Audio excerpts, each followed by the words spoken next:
성희롱, 성추행, 성폭행 요 세 가지가 있는데 성희롱은 말로 희롱하는 거예요. 야 오늘따라 왜 이렇게 섹시해 보이니? 가슴 되게 큰데 오늘 너 무슨 일 있었냐? 야 완전 땡긴다 이런 얘기가 성희롱이라고 하죠. 그 다음에 성추행은 만지는 행위예요. 슬쩍슬쩍 와서. 근데 대체로 처음부터 만지진 않아요. 어느 정도의 성희롱이 이어진 다음에 그 다음에 성추행으로 가거든요.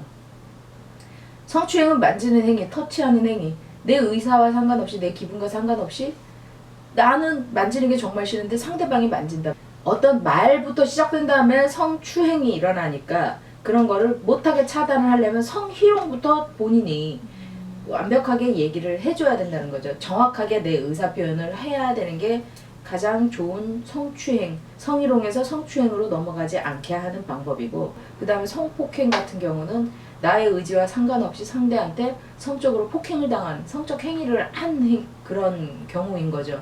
그 성폭행 같은 경우는 뭐 직장 내에서 단둘이 있지 않고서는 남들 앞에서 폭행까지는 가지는 않잖아요.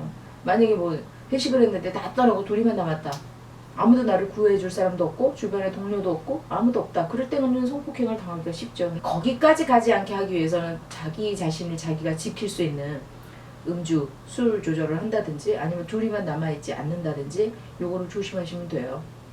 그래서 성희롱, 성추행, 성폭행 하는 남자들의 심리를 보면 남자들은 스트레스를 받거나 뭔가 억압이 되어 있을 때 자기가 성적 만족을 못한다거나 성적 행위를 할 수 있는 대상이 없을 때 그 성행동을 하게 되거든요.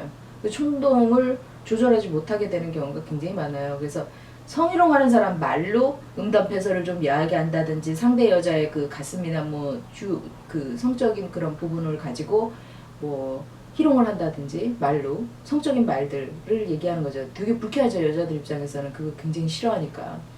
그런 얘기를 한다든지 아니면 자기 과시, 자기의 성적 능력을 과시한다든지 이런 얘기를 하는 사람들. 그리고 또 심하게 만지거나 뭐 쳐다보는 눈빛 알잖아요. 여자들은 저 남자가 지금 나를 스캔하고 있구나, 눈으로 지금 나를 음미하고 있구나, 이걸 느끼거든요. 여자들은. 그런 남자의 경우에는 스트레스가 상당히, 뭐 스트레스가 요즘에 없는 사람이 어디 있어요. 모두 다 있죠. 스트레스가 많거나 아니면은 부부간의 성문제가 원활하지 않거나 뭐 이런 두 가지 경우라고 보시면 돼요. 아니면 미혼일 경우에는 풀 수 있는 대상이 없는 거예요. 애인이 없다거나 애인이 있다 해도 그런 성적 행동을 할 수 없는 상황이라든지 아니면 뭐 애인이나 뭐 부인이나 아무것도 없는 사람들. 그러니까 이거를 어디 가서 해소할 수 있는 방법이 없는 사람들. 그렇다고 이렇게 얘기해서 꼭 모든 남자들이 섹스에 대한 충동을 꼭 꼭 섹스를 해야지만 이런 충동을 방지할 수 있다라는 건 아니에요. 어떤 자기가 열정을 가지고 어떤 일에 대한 성취욕이 분명히 있다든지 목표죠. 무엇을 어디로 어떻게 가야 되겠다라는 목적의식이 분명한 사람들은 자기 통제와 자기 절제를 해요. 근데 대부분 스트레스를 받다 보면 자기가 목적이 여기 있다 해도 여기까지 올라가기 전까지는 스트레스가 반드시 있게 돼 있거든요. 그랬을 때 부인하고 소통을 잘한다든지 애인하고 소통을 잘한다든지 그리고 성관계가 원활하다든지 이러면은 이런 성추행, 성희롱, 성폭행 같은 문제가 발생이 되질 않아요.